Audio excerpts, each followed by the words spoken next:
Don't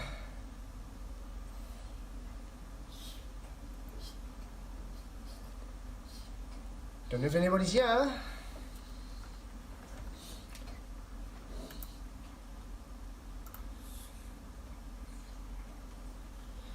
Hello everybody. I hope it's working. I hope it's in focus, because it doesn't look to be in focus to me right now. Why is it looking so out of focus? Okay. I see there's 2 people in the chat in YouTube. Hi everybody that's here. Please just give a great hello if you are here. Yeah. Sorry about the stream. It did have an issue because the people were waiting, and all of a sudden it just started streaming itself, and then it ended, and then I had to recreate a stream quickly.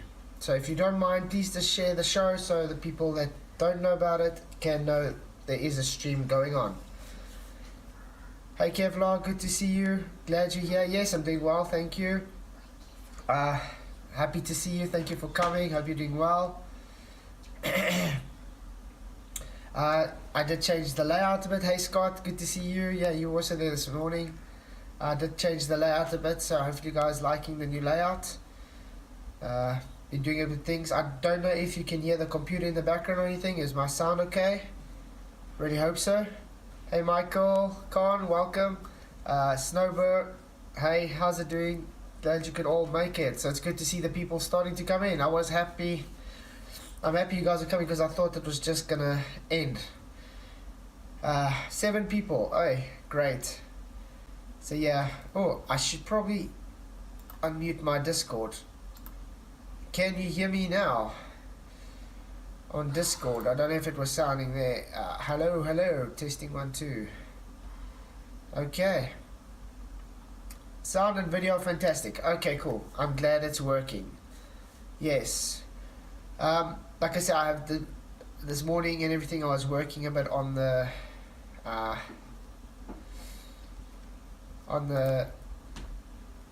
look of it and trying to get the sound right and everything. I just want to get everything 100% for you guys. Discord chat. I just tried to get that. So yeah, that's practically what I've been doing to try and get everything right for you guys. I really hope that in future it can be more professional, but yeah, I'm trying to get there. Thanks guys. Okay, hey Brian Lee, good to see you. Brian did a good video explaining quite easily actually what I was trying to explain this last few times, but I think I had to make it more how can I put it now? I had to make it more clearer for the guys because they still don't understand the difference between physical and optical. Hey QNF, good to see you. Glad you could make it. Yeah, so what I did is I've gone and I've done also a demonstration just like Michael Khan with his video. If you haven't seen it, I'll leave a link in the description box after the show, where he was taking a spray can and he moved it back 3 positions to show that the angular size changes. Well, needless to say, the Globe Defenders come and say he's somehow debunking my whole perspective argument. That's the kind of arguments we get. So yeah, so what I'm going to do now is I'm going to show me doing a video demonstration showing it. I take actual measurements and I show you the difference between the physical and the optical, and I'm going to show you why it doesn't work if you ignore the optical when trying to graph it into orthographic view. It's actually very simple.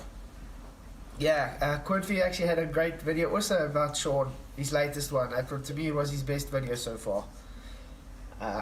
Yeah, it's actually so simple. Sean is just a joke, no doubt about that. So you guys ready? Do you want me to start the presentation? Type 1 in chat if you want me to start. Type 2 if you just want to chat a bit more before we do, and wait for more people to show up. It's all up to you guys because the stream does belong to you. It's good to see all of you in chat though. Thank you all for coming. Really do appreciate it. Hey, I even got a person in Twitch. Hey Hey, the first person ever to join me on Twitch, please do say hi so I know who you are, because this is my first stream actually on Twitch, which is really great because I am actually a YouTube streamer, so on Twitch and YouTube together, which is awesome. Sound is better, Owen, thank you, I'm glad it's working. I'm still saving up for a mic though, so at the moment I'm going micless. It was awesome, Kevlar. It was a good video. Brian League 1.5, so that's the one. Okay, so we'll probably just chat a bit until we have more ones. Like I said, I do stream on Twitch now in tandem with YouTube now, so glad you guys are able to now also go onto Twitch if need be. Twitch, the Twitch audience, if you don't know, I am a flat earth based channel, so if you haven't noticed, you're going to hear some new things probably if you haven't been in this arena before, so please don't be shy to communicate with me.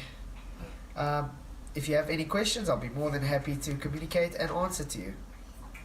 Globus Thunder, good to see you, thanks for joining. It's good to see so much of the old people coming back everywhere. It's good to see everybody's up and awake and going on. Yeah, exactly, Arwen. Earth is flat. It's a stationary horizontal plane. And that's what everything proves. Heck, even celestial navigation proves this, even though they want to take it and a belief of a ball and stick it on after using flat measurements. Kevlar is great. Parkway, hey Parkway, good to see you. Yeah, there's the link for Q&F's video on Sean Hawkins. I really do advise you guys after the stream to go and watch it. It's actually very good. So far, in my opinion, it's one of his best videos. Let's see. Flatter than a platter of pea. Well then. I actually today, I don't know if you can see, I actually got caught sunburned because we went for my daughter's, it was her first hockey tournament. Actually went quite well. Well, on the way there and stuff, we drive past a lot of what we call platteland. It's called flatland. It's farms and stuff where they grow mealies and all that. And you just see how flat it actually is for kilometers and kilometers. It's flat, flat, flat. And you just see all the mountains in the back. It was beautiful. If I had a nice camera, I would have stopped and took photos. For sure. So yeah, hi to all the new people that's coming. If you don't know, I do have a Patreon link in description. If you do feel that you want to support me, I'll be more than do appreciate it, because I do have 2 Patreons at least. Thank you, Michael Khan and Kiki's Seabass. Their little support a month does help me to save up for a microphone. So yeah, without your guys' help, not getting. Yes, I'm in OBS, Arwen. Exactly, Kernfear. The celestial dot is all connected to the coordinate system. It's simply based on a flat coordinate system with X and Y, and they had to add their globe to it. That's why they take the measurement on the surface and they have to move it to the center of their Earth, because they're just duplicating it so they can take the measurement that you are taking in the celestial dome and transposing that as they excuse me. Sorry, my children are still awake and yeah, they don't want to listen today. Very excited. Sean couldn't debunk himself up a wet paper bag. Exactly, Michael. Sean debunks himself when he opens his own mouth. I think he knows this, and this is why he's being on such a rampage trying to debunk us lately so much, because he doesn't have anything. He's got no argument. Hey, 17 people, that's great. Okay, so you guys ready for the presentation? Please type 1, otherwise 2 if we can still carry on talking about the birds and the bees or whatever you want to. It's really up to you guys, because I'm here for you guys. You are my audience. Signot, great to see you, thank you for coming. No, the Earth is definitely not a sphere. It's measurable to be flat. Even when using a sextant with celestial navigation, you'll see now. Okay, yeah, but some facts can't be denied, like the speed of the sun over the latitudes which we can measure. Yeah, that's one thing we can measure. We can measure the apparent speed. which is true. Darth Elevator, hey, to see you, glad you can make it. Hi, yes, let's go with the presentation. Okay, so we got one person saying presentation. Anybody else with a presentation yet? That's quite a cool name, Darth Elevator. Okay, I think let's go on with the presentation because, hey, that's what you guys actually came here for. Sean Hawkins, please present your measurements. Yes, Sean, you've already shown that you can't do measurements. If you haven't already, please do go watch QNF's video as well lately because he shows you right out how dumb you are. Okay, yes, Dumbo's here.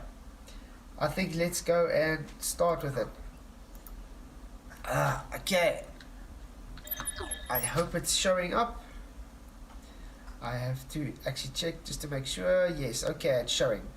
So anyway, I used this flask and I placed the reference of Polaris here. You see it's the exact actual height. I'm going to just have 3 measurements down away from Polaris. So this is Polaris here. Obviously Mike would have to walk away. This would be 1.1 meters away. Exactly 1.1 meters. The next one would be exactly another 1.1 meters, so that's 2.2 meters. And the third position, which is exactly 3.3 meters away. If you've noticed that they have become more acute as we went away. So let's replay that again, and I'm going to pause it at each place just to show you. Already here you can see the difference. Actual height, but look at the acuteness of the angle. Look at that. This angle slope is not the same as that angle slope, and not the same as that angle slope. Angles matter. Yes. Let's go to the next one. You see how this one is much more similar to this one than it was to the other one, because the distance they compress. In other words, it gets more acute with the distance, and that's why it compresses. Okay, before we go on to the presentation, further, I just want to say, do you guys understand what I was explaining there? That's quite simple. Let's see. The ultimate Polaris experiment. This will prove without a doubt that everybody is wrong and the Earth is flat. By the way, Flatsword's Patreon is in the description. Yes, my Flatsword is in the my Patreon is in the description. Thank you for telling everybody. Yeah. So that's about it. Anyway, I did show one demonstration. I got a whole presentation showing with angles and everything why it is that way. I just want to find out, do you understand what I just explained to you in very simple terms? Compression obviously proves the Earth is flat. Yes, it proves we observe something in visual space, in 3 dimensions. Quantum degree, sir. Perspective bends angles. That's the secret of how it works. Exactly. It does, because when you're looking through something, you got a depth of field. You got a focus plane. Orthographic view, it doesn't. I mean, you could see how it looked when I was looking at it from the front. Now I'm going to show you when I actually take actual angular measurements to the flask, to Polaris, you could say. So if you guys are all ready with that, I will go on to getting that set up. Okay, let me put on slideshow. And I think it is transitioned.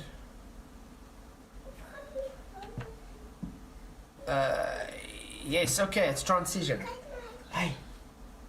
Okay, so you can see the first one, 1.1 meters away from Polaris. The second marking, another 1.1 meters, and the third marking, another 1.1 meters. So that made it, all in all, 3.3 meters away with exactly the same distances. This is from the first one, 8.57 degrees.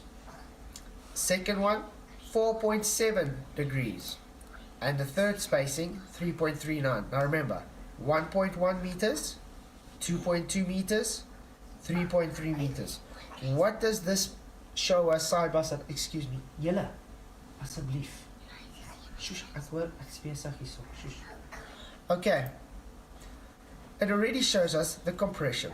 it shows us what's happening. Angular drop. It's perspective. What's happening?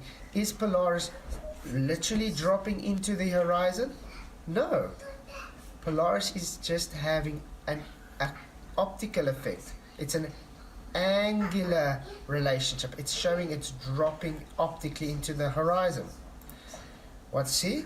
It's even compressing these. You see the distance between these? Now look at the distance between them. Look how closer together that is compared to that. Why? Because with distance it compresses more. Excuse me. Been struggling with sinuses today, so it's finally coming loose. Okay, so we have the same effect when it comes to the bottom of the ground rising. See how it's going, and it's compressing further into the distance. So is that height not the same height as those two? No, the exact same height. They're physically exactly the same height. They appear to drop thanks to perspective. This is exactly me showing. I put it right next to each other. You see? Look, as we like to say, shit shrinks. So it changes. You see? If I had to make them exactly the same size and put them next to each other, they're still exactly the same size. So the same height, everything. It just shows it shrinks in the distance, therefore perspective. Just again showing it's compressing into the distance, everything converges to the eye line. How would we graph that? I think before we do that, let's just go and sorry, let's just go and look at what you guys are saying again. Let's see, why do the latitude lines keep getting bigger in your water bottle demo? What latitude lines? I wasn't talking about latitude lines yet, but we'll get there. Anyway, no, you're not. I am a Sean Hawkins sock. Okay, the socks are coming on again, as you guys can see, talking about gravity and trying to keep the people busy in chat instead of looking on what's going on. Good to see the new people coming in. Thank you everybody for joining.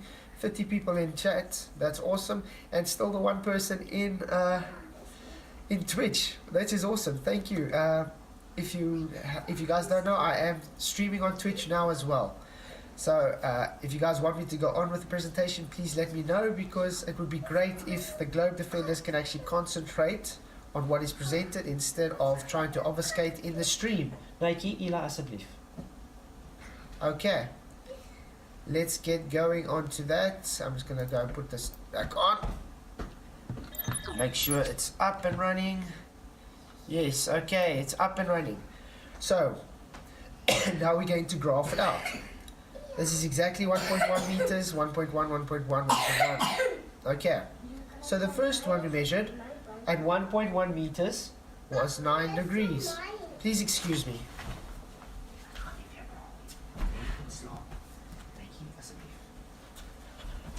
Sorry about that. Children. Okay, next one. What happens when we place it where? Okay, we're placing it where it's supposed to be.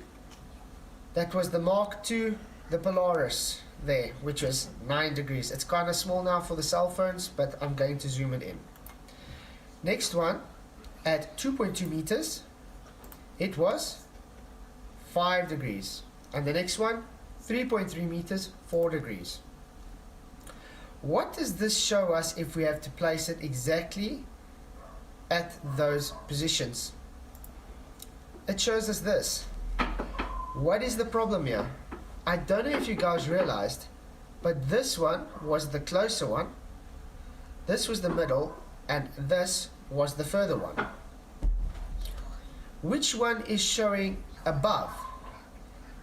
Does it mean now, because the one at the back has now a more acute angle, it's higher?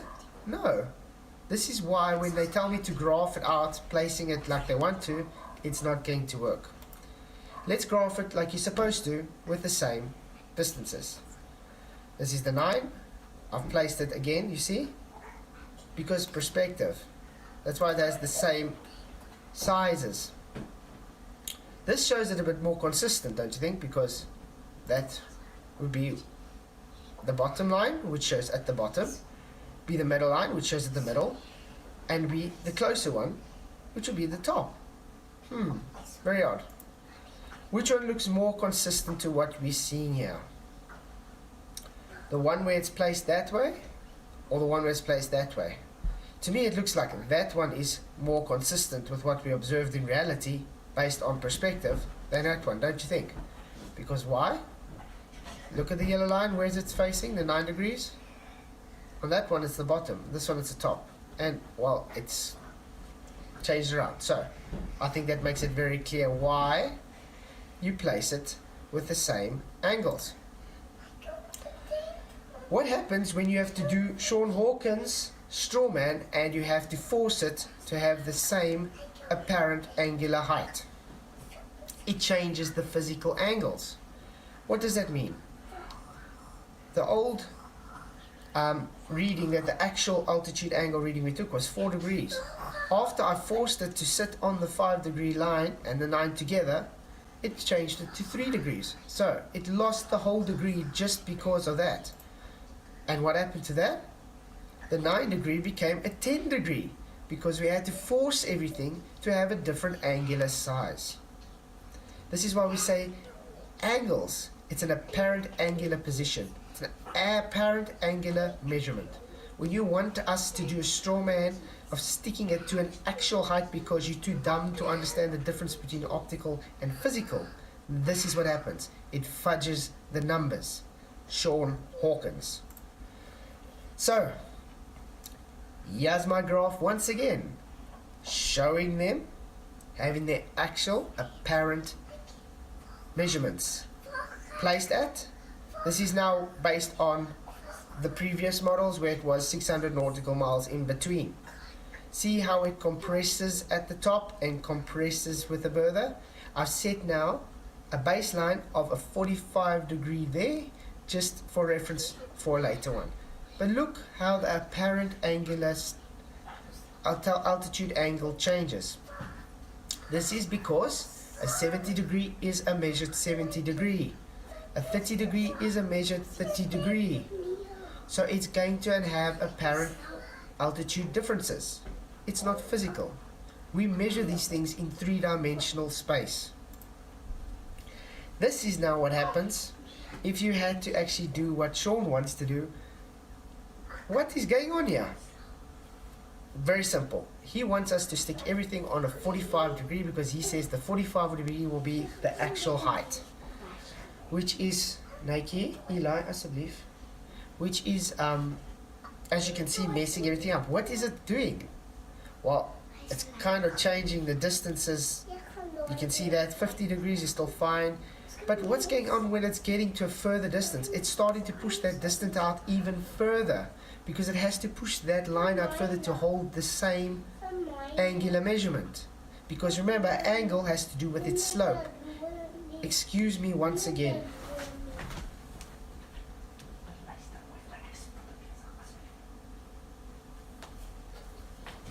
Okay.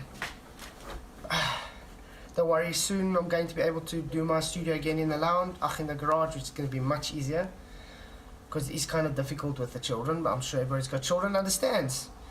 Okay, so anyway, like I was saying, because an angle has a slope, it's a set slope angle. That's what that degree measurement is. If it's 10 degrees, it's a 10 degree slope angle. You have to physically change the distance to get that angle, or it's going to be a different angle. And this is what Sean and them just don't seem to get into their head. Now we're going to do what Sean has done with his whole argument, somehow thinking he's got something. Wow. What does this graph tell everybody? First of all, we've stuck everything to his 45 like he says. We've stuck it at everything at its distance, 80 degree latitude, What has it done to the physical angles? Quite plain and simple. An 80 degree angle has physically changed now to a 78 degree angle. So, Sean thinks now, if we're measuring an 80 degree angle, it's physically changing to 78 degrees. He says we actually measured 78 degrees and not 70 because we measuring to an actual 45 degree, which is not true. They're ignoring perspective. Remember what I said, it's an apparent altitude angle. So let's look at how these things actually change inconsistently based on their strawman argument. If you have to go to a 70 degree latitude and measure a 70 degree, if you have to force it to the 45, it would be 67. 60 degree, it would be a 58. The only one that's really consistent, 50-50, is the 50 degree mark. Really odd. And then 44, 39, 34, 31. What does that tell us?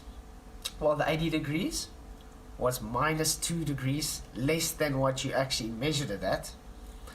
The 70 degree was minus 3 degrees less than what we measured it at. 60 degrees was minus 2 degrees less. 50 degrees was 0, that's just 50 degrees somehow.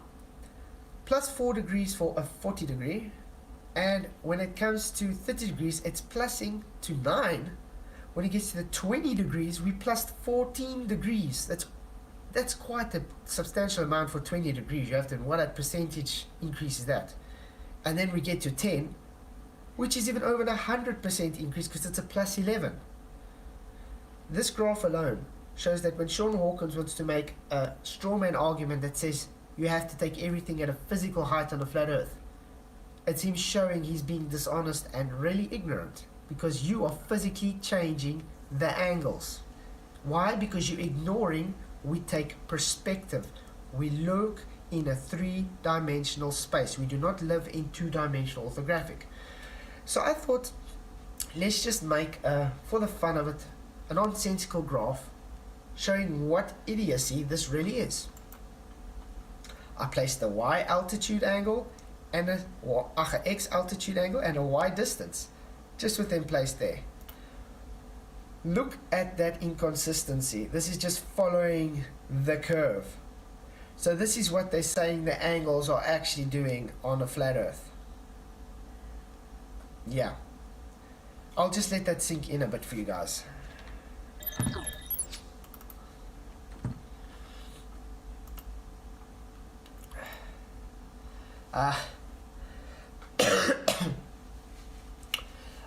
Hey everybody that's joined now, good to see you. I think I've made it very clear that it's definitely a strawman argument from the globe side and they have no clue how perspective works. So yeah, so do you guys agree that if you want to bring up an argument like Sean Hawkins saying it has to be stuck at a 45 degree, it just shows that he actually doesn't know what the hell he's talking about, because it actually changes everything of what we measured. Good to see everybody still chatting good in chat. 27 people online. Oh, that's awesome. Thank you all for coming. So you've made it very clear. You literally have no idea what you're talking about yet again. And there we go. We have people again in trolls saying we have no idea what you're talking about because they can't understand things. Kevlar, asking mathematics to provide physical evidence is the same thing as asking a plumber to perform heart surgery. Exactly, Kevlar. Maths is a description-based language. Maths doesn't prove things. You get mathematical proofs, which proves the mathematical equation, but it doesn't prove reality. This demonstration proves that as well, because the orthographic graphs do not take perspective into consideration. That's why when I show my graphs trying to take perspective into consideration, it gets shunned by them because they don't have the capacity to understand what it's actually showing. Let's go back to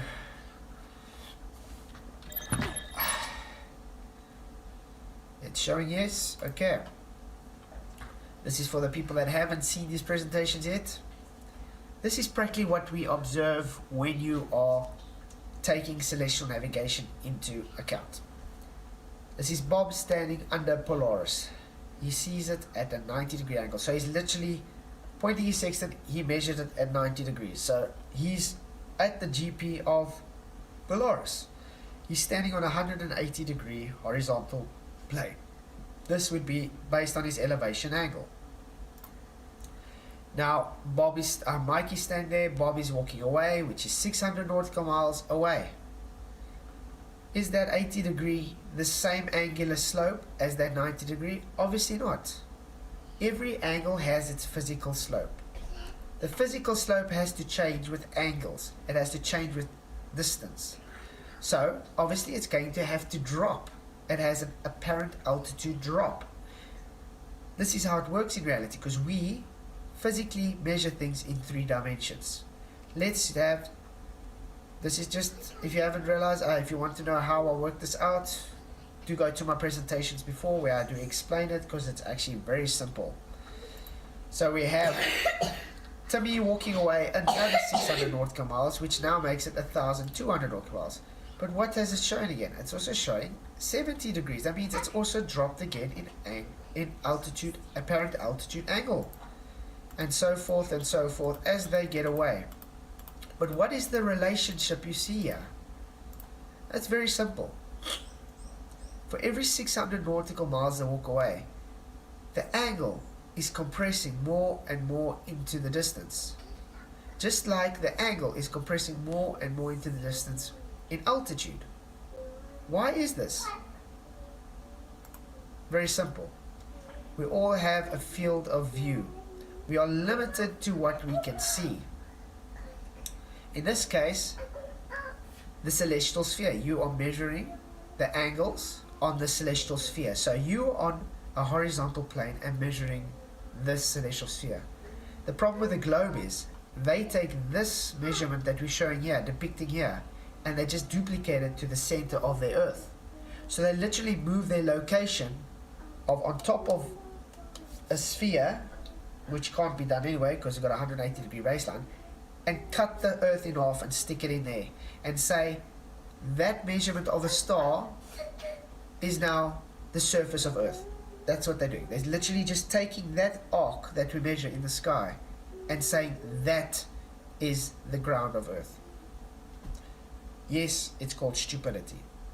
Now, if you haven't noticed, this comports with reality that it drops with altitude angles when you walk in the distance. How do I mean? See? He's walked away 600 nautical miles. That whole circle, field of view circle, his bubble or celestial sphere has moved with him. Where is it sitting now? It's sitting at the 80 degree. Moving. As he's moving away, the whole celestial sphere, his field of view, moves with him, and thus it drops in angular size. It's dropping, it's following the arc.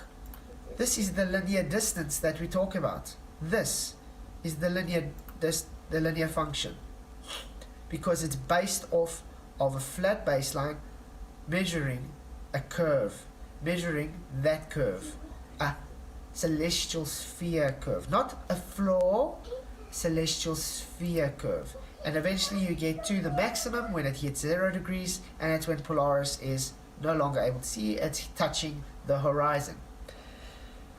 And that's what the ballers don't seem to comprehend. That's very simple. I mean, what is so hard to understand? Let's see, tusk, flatzoid. Oh, it's from a fartoid. Can you believe that? That's very grown up. Has it in multiple locations? This is going, no, I don't have it in multiple locations. What do I have in multiple locations? It's still in exactly the same location. It's having an apparent drop, apparent altitude change. Again, a 70 degree is not the same as a 30 degree. They have different slopes.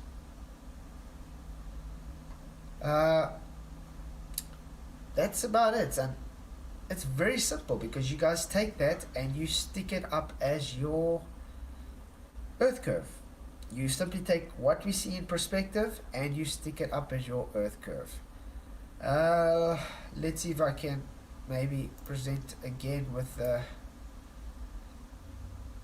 Let's just show you this. Yeah, this is it. This is what I was talking about. This is what Sean Hawkins thinks is the greatest debunk of the century. In the meantime, it's the greatest debunk for Globe Earth of the century, because it just shows you guys have no clue about perspective. He's pushing everything to that 45, and he's literally changed the physical apparent altitude measurements. I can't make it more clearer than that. So, Sean Hawkins, it's time to just concede. You got nothing. So yeah. What did we see?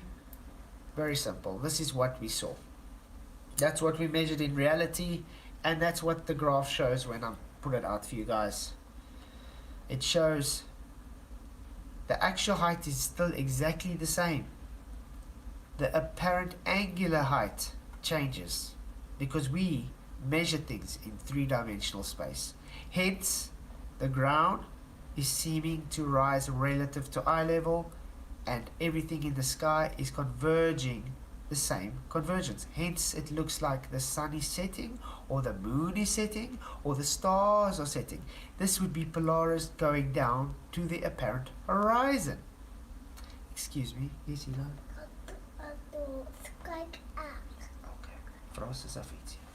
Okay, so that's very simple to understand.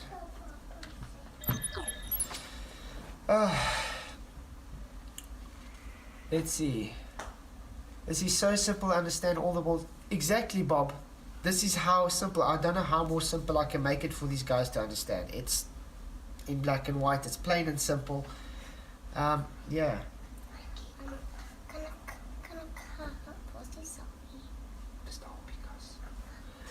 Yeah. It's very easy. Geometry destroys the globe model. Exactly, Kevlar. Just when you put simple geometry, it's to show them that they don't understand. I mean, when you go and look at, there's that PT guy. He's still trying to debunk this. Today, I think it was today, he put out a video trying to say the globe math debunks flat Earth. I don't know if I should actually search for it quickly. I'm going to look for it because it's hilarious. The guy actually thinks he's got something when he's just validating everything we say.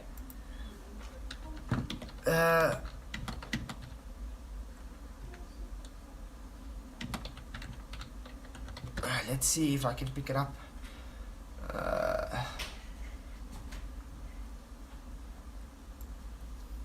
Oh yeah, okay, I'm looking for it quickly. Yes, thank you. Okay, dan moet je dit doen alsjeblieft. Trying to quickly look for the video. Do talk amongst yourselves. Ah, there we go. Where's my ball? I'm going to mute it, obviously. Let's see if I'm showing it to you guys. And no. Okay. Now it should be showing. Okay, yeah. I'm going to make the screen loud. This is what he's showing. He's showing obviously from our stream because I took that and I measured the distances just to validate that my equation does work out, that it gives you the right latitude at the right distance on a flat Earth. Well, anyway, he comes and he sticks it in GeoBra. What do you guys see here? Well, just the basic globe geometry destroys FE. Well, what's he doing? Putting it on what? Would this be a celestial navigated sphere? Would this be a horizontal plane? This is it, people. They do not understand. By cutting your sphere in half, you are taking a measurement here on your sphere, not in the middle of Earth. You are actually here on a flat plane, taking the measurement there on the actual celestial sphere, like I've been explaining. This would be the dome, the field of view dome. The equator is your maximum. It's your maximum, 5,400 nautical miles, 5,400 nautical miles. In other words, you've got your circumference based on flat plane.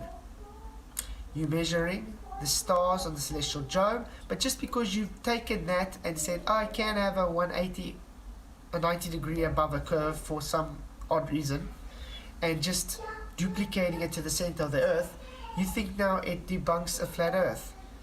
You haven't debunked the flat earth. You're validating a flat earth because you're using the flat earth to show your globe. If you were using a globe, you wouldn't be moving it to the center of earth. You would just keep it there, and you'll have the celestial globe around it, because you'll be looking at the stars around it, not from the center. So yes, everybody, he's just proven with this video. I do highly agree that you guys should go and watch this, because he gives actual GP locations, latitude and longitude, from what? The celestial navigation from the horizontal plane. In other words, he's just debunked the whole argument that you cannot get your GPs, lats and longs, from a horizontal plane by measuring the celestial sphere. Thank you, Speety. Thank you. Hey Paula, good to see you. I'm glad you're here. Let's see. Okay. Let's see. Perspective bends angles. Flatter agrees with me. I've explained this how the process works. Perspective bends angles, he says. Perspective doesn't actually physically bend anything. There's no such thing as bending angles. Can you stop? Angles is two straight lines, so it doesn't bend anything. It just shows it in different space. Remember, we got a depth of field. Very simple. This is the same thing that we had when you get, let's say, with Blackpool Towers. Actually, I can actually. No, I'm going to leave that for another stream, because I got some things to show you with a field of view and stuff on why Blackpool Towers is the way it's supposed to be. Because yeah.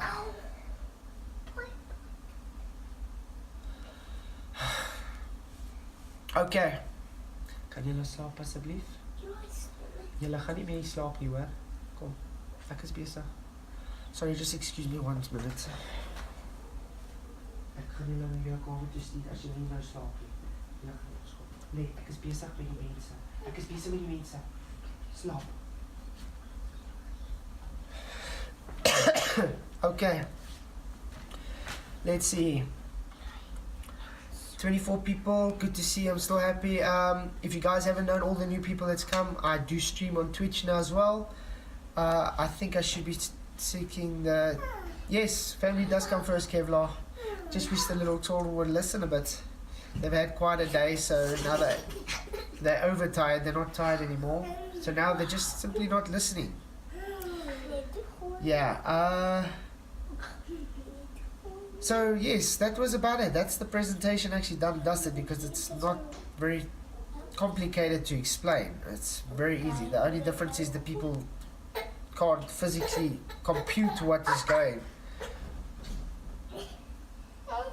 Excuse me. Does that go cover you? Cover you. Cover you.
Drama. I was carrying my son now and he knocked his head on the door. Kleintjie soek pas aandag, yeah. Nee, hulle is 'n bietjie moeg. I did put them into the room now because they're just making a noise here. They're not listening. I mean, their bedtime is 8 o'clock. It's already 9 o'clock and they're still playing around. Okay. Blackpool Tower proves me right. The mountain is physically smaller due to the distance over perspective. Ballers try to claim that this is curved. Yeah, shit shrinks. Very simple. And because we have depth of view, and just because the guy used, I'm not going to say anything right now because I have to try and explain it to you guys. Hope he didn't hurt the door. No, he didn't hurt the door. He's got quite a hard head.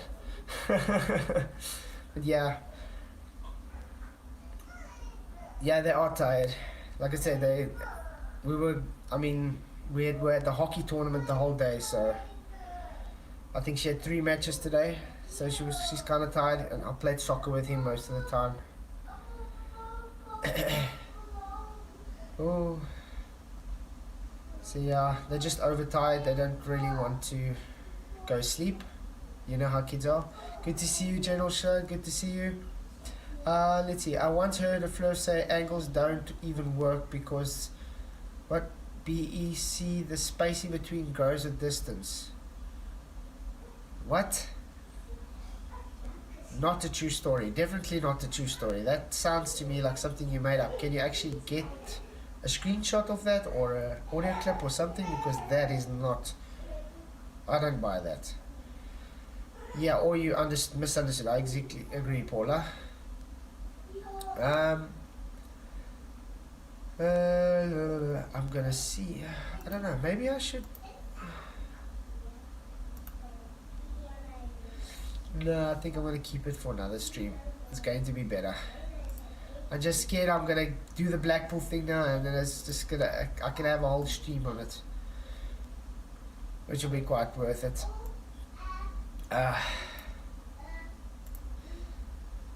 So you guys want to, so yeah, I'm practically, that's all I can show you, everything. If we're gonna go there, we can.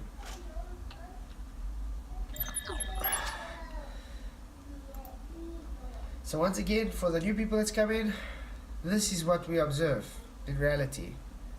We look at things in a field of view. We have depth of field. Hence, shit shrinks in the distance.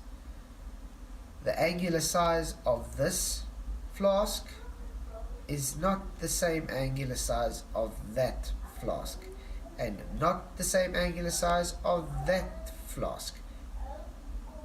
The focus point, which is the eye level, which is Polaris on here, is exactly the same height, but it converges to the eye level. Hence, the ground rises relative to eye level, and the luminaries converge relative to eye level.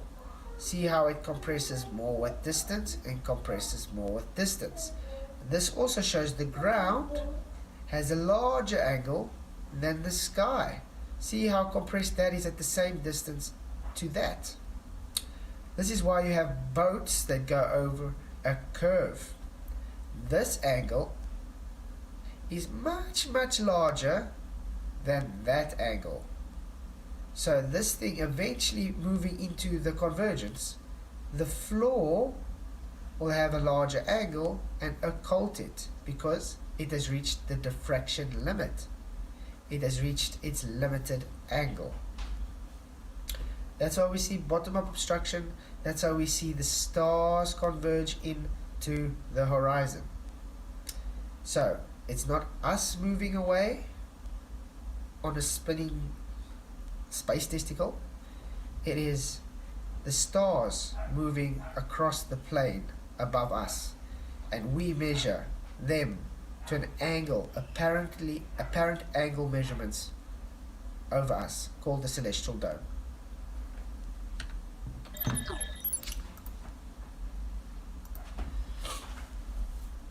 So that's about it. It looks cool when you own a sextant and a nautical almanac and know how it works in theory, yeah.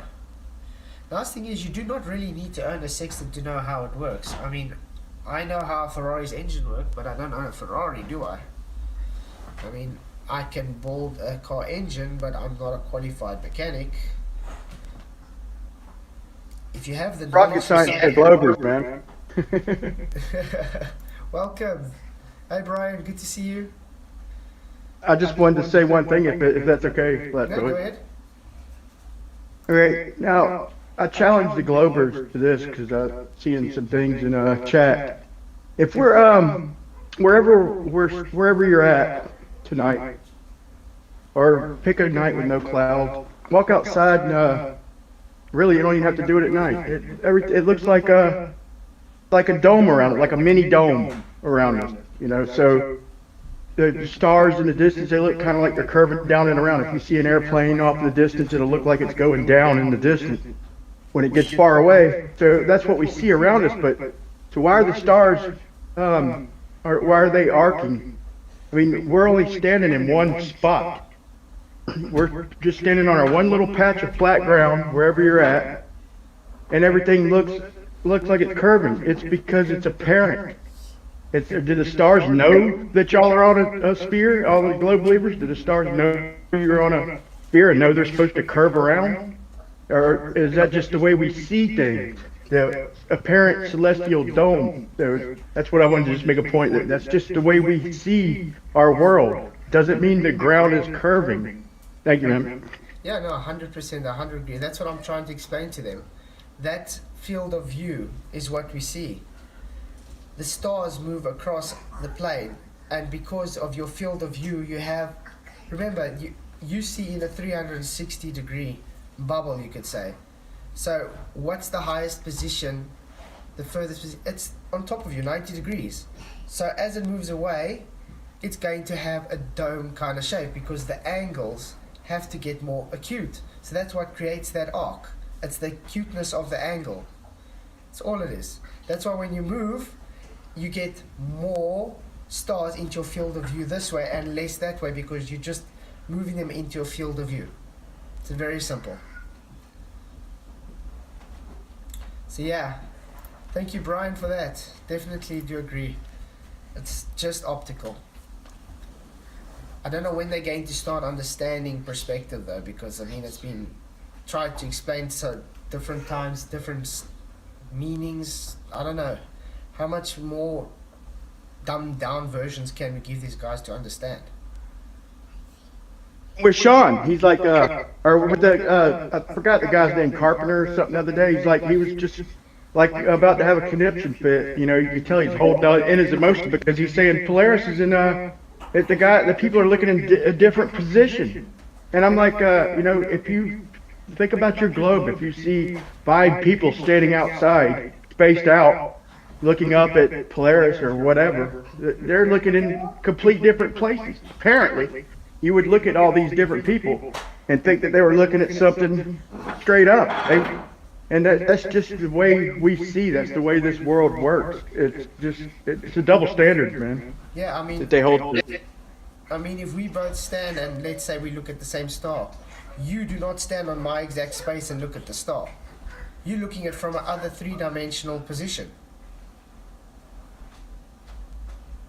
That's as easy as that. So if we were to graph it out on the globe surface, if we were to graph it out instead of from the center, then you'd have to they would have it be different, but they'd be looking in different places.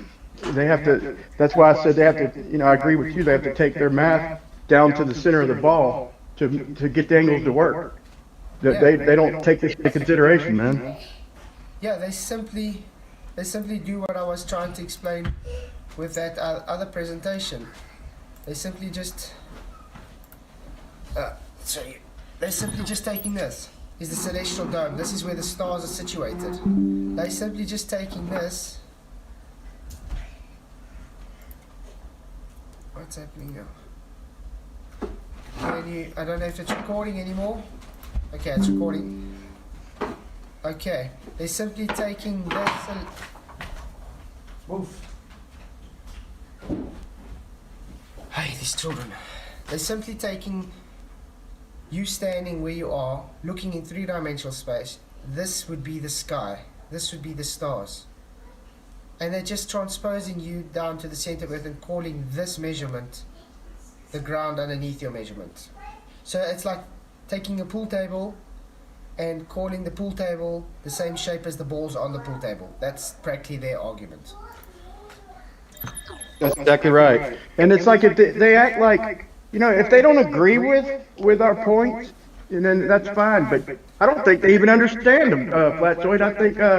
I don't think they can think outside of their own their construction, their globe construction. It's crazy, man. Yeah, they can't three-dimensional. They can only do two-dimensional.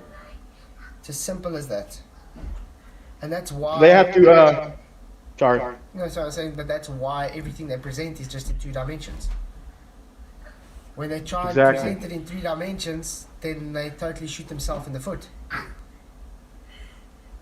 It's like it doesn't work on the surface of their sphere. They have things to make it work. Like, okay, they have took and put these stars and made them an infinite distance, and then dropped their measurements down to the center. Okay, so I don't agree with that. Okay, but I do understand it. That's what my point is. That I don't even think they understand what you're even saying, man. It doesn't appear they do.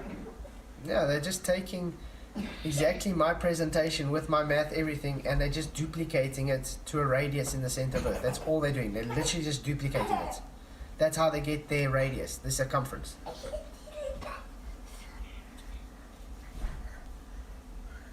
And Sean Hawkins, his challenge, his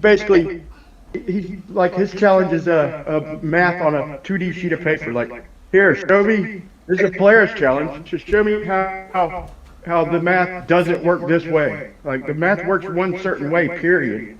And he's like, you put it best saying a straw man argument. That's exactly what it is, a straw man argument. But like, he's asking us literally to make math not work. It's just because he doesn't understand our point.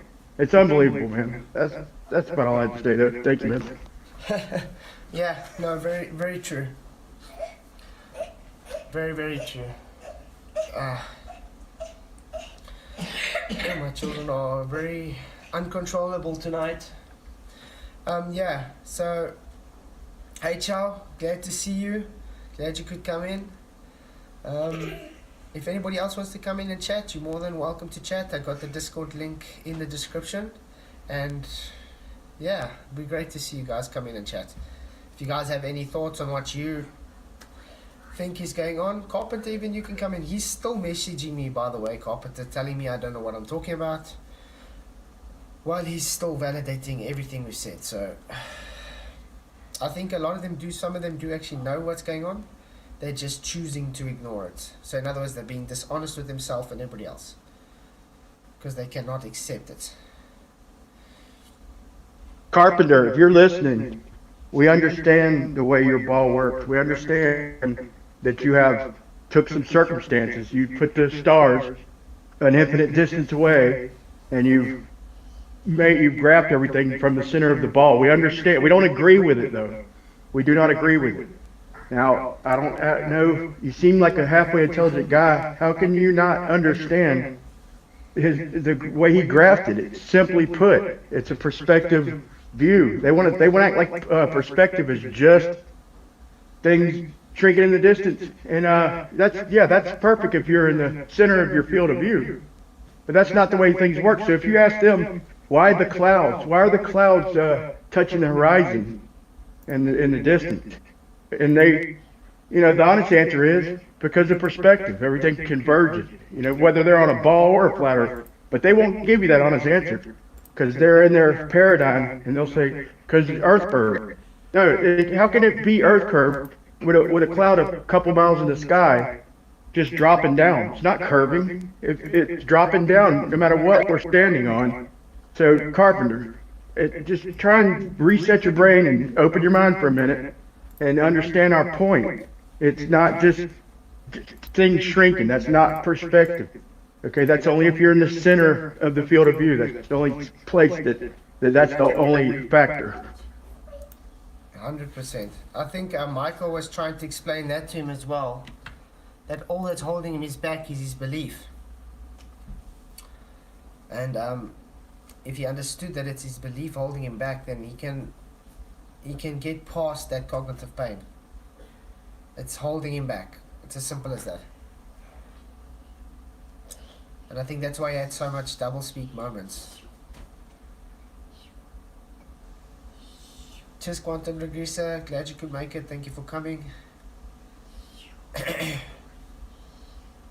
It is cognitive pain, ain't it? That's why they defend. Like we just showed them. We show them all these things on the ISS where the screens glitch, and I go on and on, but all these mess ups, and they defend it like they work for NASA. And you know they can't all be working for NASA. And it's like they're defending it to the death. And now the latest shout out to Flat Out Truth, Terry. He just showed they tried to dunk a ping pong ball underwater and show that buoyancy doesn't work without gravity. They said they're on the Chinese space station. Except for he took the time to scrutinize the video, and come to find out it's a sponge, not an orange ping pong ball. It's a sponge. And they have to push it down with a straw to collect the bubbles that come off when you dip a sponge in the water. And they didn't catch them all. And it's so obvious, like there's still a sponge, there's still a bubble left. And he caught it, he slowed it down, and it's plain as day. You see the bubble. They're trying to say how buoyancy doesn't work, and in the same video, there's a bubble that pops up out of the ball and goes through the straw. It's freaking hilarious, man. So, shout out to Terry. Why would they lie? Why would they lie? Yeah. They can fool you, they can rule you. Yeah, they try, but that's how the belief goes. It's truth in plain sight. That's all it is. I mean, all the occults work that way. You have to show truth in plain sight, otherwise the black magic doesn't work. If you haven't shown any truth in plain sight, then it doesn't have any meaning to it, because then the guy wasn't fooled. I mean, if I had to actually steal something and show you I'm stealing it without you knowing, then it worked, because I was very subtle to show you I'm stealing it without actually showing you I'm stealing it. You understand? And that's how all the cults work, and it's a heliocentric cult. It's exactly that. That's why they have these magic shows. And they get caught out with little subtle different difficulties, and that's why they don't really hide all their glitches and all their rubbish, because the people are too gullible. They still fall for it. Hey Rob, good to see you. Welcome to chat. Good afternoon. How are you doing, sir?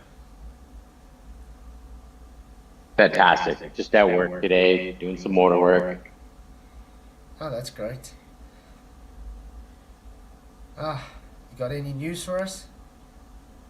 Well, the only thing I've had recently is the Prague clock that I've just been informed about, that was restored in 2018, built in the 1400s. And it's an astronomical clock. So more of model affliction of people looking at lights in the sky, assuming that that makes us a globe. But the clock itself projects you from a flat plane. Oh, so like every globe prediction comes from flat plane first. 100%. That's what I say. If they have to bring up a globe, they practically first bring up flat Earth to make their globe, and they can't accept that. They hate flat planes. Yeah, they got a phobia for horizontal. Literally. They do have a phone. When they're talking to Bev, that he'll break the argument down. Shout out to Try Thinking. He'll break it down, and before the end of the conversation, he will have them holding fast to the fact that there's no such thing as a horizontal plane in reality. Horizontal. Yeah, no. Definitely a channel to watch out. If you guys haven't, go to level, Try Thinking. Definitely a channel for horizontal chats. Definitely. And you can learn quite a bit. So that's the latest globe claim, guys, that there's only horizontal points on their sphere, that no horizontal planes in reality. If you give him 10 minutes with somebody, and that's what he'll pin them down, and that'll be their new claim, man. That is freaking hilarious, man. Yeah, it's like when they talk about they're locally flat. When they say locally flat, they're literally debunking their globe again. Every horizontal point they make, they're debunking their globe. They don't. Yeah, no. I just ask them how long is that horizontal, and you got to get a number out of them, because if you can make a vertical perpendicular to your horizontal and go even 100 meters, that vertical is going to be parallel if it's perpendicular. But that's the problem. These Right. Yeah, they don't want the plane. That's the thing. They are trying to totally dismantle the say, and you can just have a vertical without horizontal, which is impossible. You cannot set a horizontal in free space. A vertical, you have to have a horizontal. It's a perpendicular. They belong to one another. 90 degrees can only come from 180 degrees. Yep. And the gag has went on long enough, guys. I got to break the gag, man. It's went on long enough. See, now he'll even tell these people when he's talking to them, you know, and people back him up. Like, we're not even talking about the Earth, you know. When he'll switch the whole conversation and say, you know, forget the ground, forget the Earth, forget your model, and start talking about horizontal. And even still, even in their minds, vertical is not perpendicular to horizontal. Even after he says, you know, that he's just trying to describe the definitions basically and the math that we were all taught, you know, and they can't even pull their self off of their model just to talk about just mathematics, normal mathematics. So I gotta expose, you know, I gotta end the gag, man. So you Globers, when you're talking to him, listen to y'all's dumbasses and what y'all say. It's unbelievable. Yeah, I just think they don't even notice their double speak, and if they do, it's because they're dishonest.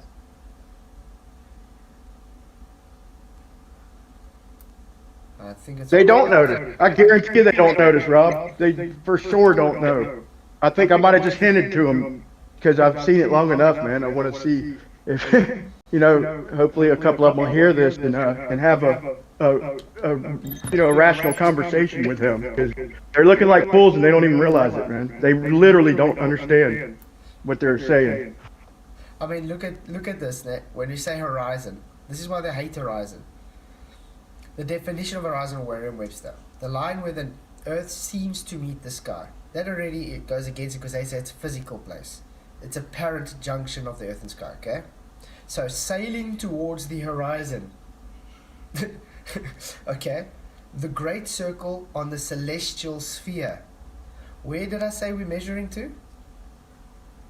The celestial sphere, which is the horizon, which is the horizontal 0 degrees on the celestial sphere, formed by the intersection of the celestial sphere with a plane tangent. So it's apparent to the Earth's surface. So in other words, that plane tangent is to the Earth's surface. It's a horizontal plane, horizon. Tell him you got $1 million waiting for him at the celestial equator, man. Yeah, it's like a rainbow with a pot at the end of the rainbow. Exactly.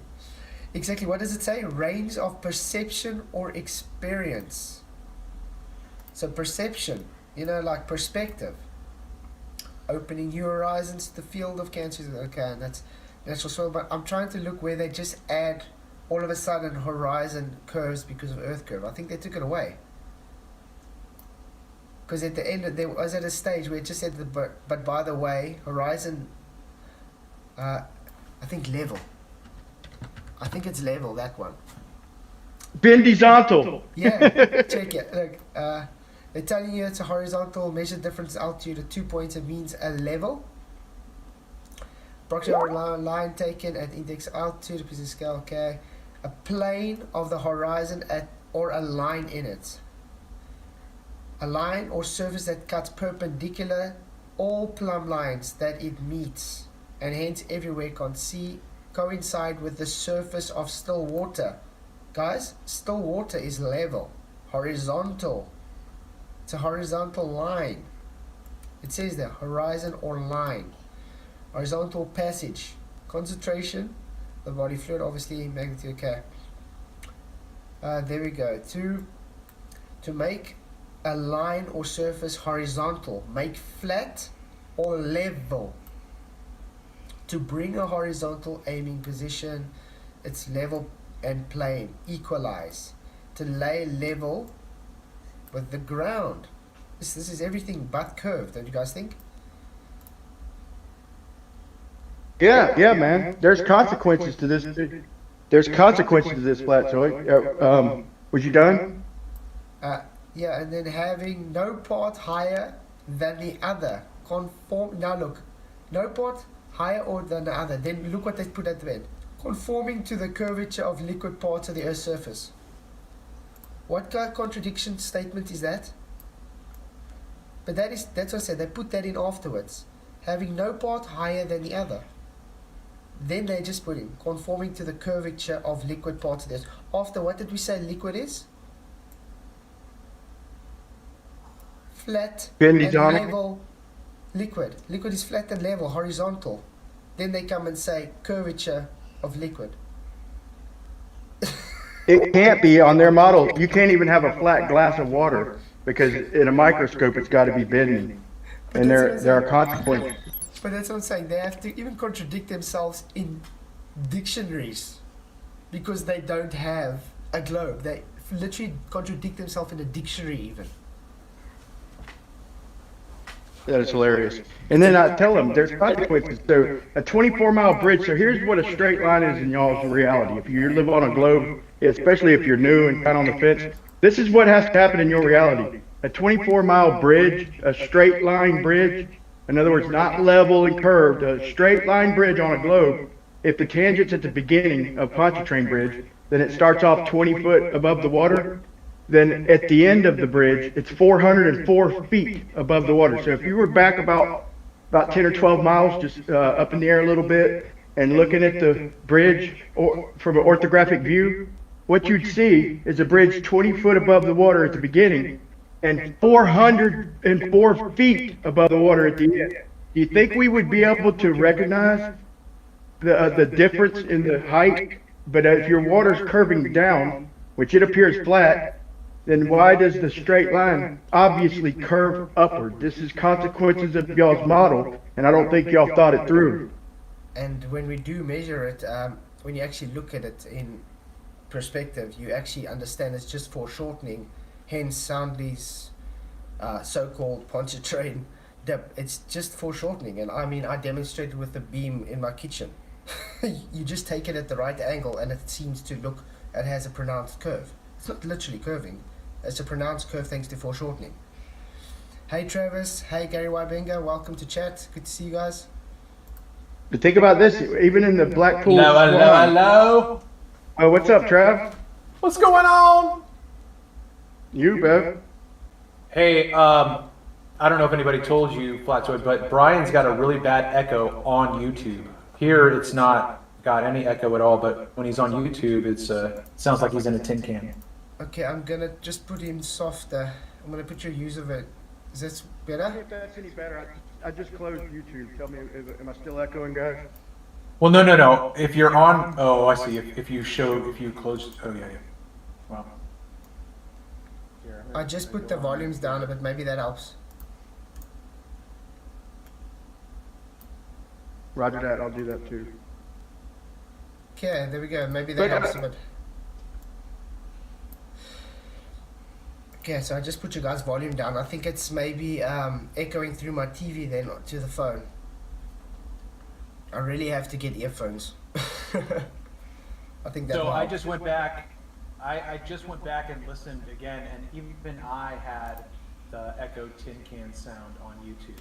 Here in Discord, for some reason, on YouTube, we come across. You don't. Flatswood, you're clear as a bell, but your guests are, for some reason. Yeah, I put all your guys' volumes down a bit. I think it was a bit high. Then it's echoing through my. Yeah, we're hearing his speakers. Oh. Yeah, So you see, got to put headphones on. Yeah, By so- the way, so hi Travis, long time. What's going on, Rob? Can you guys hear my PC though? I don't hear anything on your side but you right now. Because that was bothering me these last few streams. I've actually put a box around it just to keep the sound deadening. Good idea, man. Check. This is my kind of setup at the moment, which is like, see, it's inside a box, just so it gets the sound. I got the TV, and just holding that up for me. I hope it ain't as bad now because I wanted to make my last point. Was that anybody who says, oh, you can't tell the difference over 20 miles, over 24 miles, you can't see the difference. So for people who say that, how about the Blackpool Swan? So the 404 feet above the water at Pontchartrain, the Blackpool Swan, you think you wouldn't notice the bottom of the Blackpool Tower and the top of the Blackpool Tower, because that's a rough equivalent to the difference in height. But so for the people who say we wouldn't notice it, yeah, you can definitely tell the ground or the bottom of the Blackpool Tower and the top of the Blackpool Tower over 20, however many miles. So anybody trying to come up with an excuse in their head, just face reality. Don't try and come up with an excuse in your head that's bullshit that I have to try and explain. Just look at reality and look at what's going on around you, people. Yeah.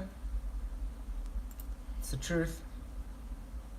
Yeah, I think that foreshortening is one of the most overlooked and most strongly denied effects. When I was first trying to work through this, a couple years ago, and I was on Jose with Rumpus and all those other guys over there, I was trying to understand where they were coming from when they would say something like, you can't tell me that the bottom of this mountain is how much of this mountain is not apparently visible.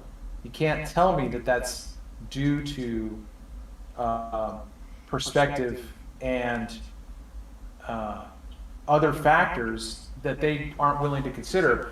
And when we're dealing with the inferior mirage, it's a combination of foreshortening and the medium itself. So when you take that into consideration, that if you're just looking over, like, say, the chessboard, and you lower your eye line, you lose those back 4 or 5 squares, right? So there's the horizontal, where perspective accounts for the apparent obstruction on the horizontal. But then you compound that with the angular size of an object in the distance. So you not only have foreshortening on the horizontal, that is from your perspective as you look straight ahead, you not only have foreshortening that way, but you also have to take that into consideration on the target in the distance as well. And I don't think that they are willing to give that the credence that it deserves. I think the people that do have the mental capacity to understand it are the ones that are being dishonest, because they know if they have to concede with it, they don't have a globe. Then you get the ones that are just too dumb, like Sean, that are just too dumb to understand what foreshortening is. I mean, look at That's this. what I think. I mean, look at this picture. This alone is a story. It tells you what perspective. It tells you the foreshortening story. Yeah. It's simple. They're literally treating the ground and everything down low. They're treating it like two-dimensional. So they're saying that perspective just makes things smaller. They literally say that. That's all perspective is, making things smaller. So look at the Travis just gave a great example, the chessboard. Okay, looking at it when you start getting down and losing the angle. Okay, this is not two-dimensional. It's going off into the distance. So the squares get smaller and smaller until they combine. So that's the spot where there's the horizon, is where everything combines, and that's why on different days we see different, the horizons in different locations because of that, and because of the medium itself, because of different. But on a clear day, the horizon is gonna, you're gonna see further on a clear day, just because of that. Yeah. It's all medium dependent. I mean, yeah. This is. I'm gonna please transition to something. Are you presenting something, Fletcher? Because I don't see anything. Yeah, on YouTube. Oh, you're doing it on. You're not presenting it on Discord. You're just No. presenting it on No, like it's on OBS or YouTube. something. Yeah, OBS. Yeah. Okay. But anyway, this was a video that I brought out a few months back, which is called Child's Play. So you guys can always go and check it out. It was me just trying to explain the foreshortening effect. That's practically what it is. Why you see the sun set, because of the acuteness of angles. So I'm just going to play it, and then the people that can't see it, you can just check it out. It's very simple. See, the sun is there. look at its apparent angular side. There we go. I'm moving in the distance. Is it physically going down? No. That's an apparent angular size. It's an apparent drop. So as I'm moving it away, what's happening? That is getting more coated. Now, on Earth we have buildings, we have sea, waves, swells. What is happening? I can't see through that. That is foreshortened. That angle is now in front of that. It's much greater. So the ground is much greater than there, and that's why the sun is having an apparent drop into the horizon. It compresses. And that's practically just what I wanted to show. So when I lift it up again, see, you can see it. It's still exactly the same height. Very simple to understand. What's hilarious, I just glanced over it. I got to look at the numbers a little more carefully, but what you call it, I forgot his name, but the guy who did a Earth curve calculator, and he did a flatter horizon calculator, and from the looks of it, he's going by angular resolution and our focal point, and from the looks of it, it pretty much matches the Earth curve. Just add 7/6R. So in other words, basically the flat Earth horizon calculator is basically the globe add 7/6R. So what they see on a globe and they just say is refraction is what we see in reality. The distance of the horizon works out perfect. But before I make a solid claim on that, I want to go back over the numbers. I just glanced at it and I was like, man, that's awfully suspicious, man. That'll be another coincidence for them to digest. Yeah. That's one thing. That's what I asked Brenda Wednesday, because you can't decide what refraction. Snell's law is refraction, but then this is a special case of refraction 706R. How do you have your 706R terrestrial refraction if you can't get the geometry to have that 706R in the first instance? You can't. You know, Go ahead. I was just going to say, I always try to think of how to dismantle their argument from a major premise. And so the whole claim for astronomical horizon and geometrical horizon is actually based on a major claim. So they're already assuming something that they need to prove. So, just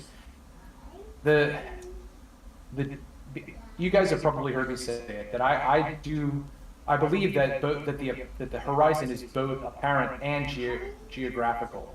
We can't actually get a person to be out in that position, right? Yeah, the floor is so physical. That it's a physical ground. You just have an apparent position on that physical ground. Right. So we could put someone in a boat out in that location where we could say, okay, now you need to stop right now. You're right at where I see the horizon, and we can get. So there, it's almost like a conflation of the two concepts. Their geometrical horizon and our apparent horizon are actually the same thing, because we only have one horizon, right? In our world, we don't have 3 or 4 different. We don't have an astronomical. We don't have a geometrical. We don't have an apparent. We don't have we don't have anything but what we see. There's only one horizon. Yeah, that's true. There's only one horizon because it's an apparent position. They seem to ignore that. Well, and if we went out on another day and put someone else out on that horizon again, it would be in a completely different location. Yeah. They'd be farther away. They'd be closer to us. But also, that's what I'm saying. These guys can't think in 3 dimensions. They literally can't.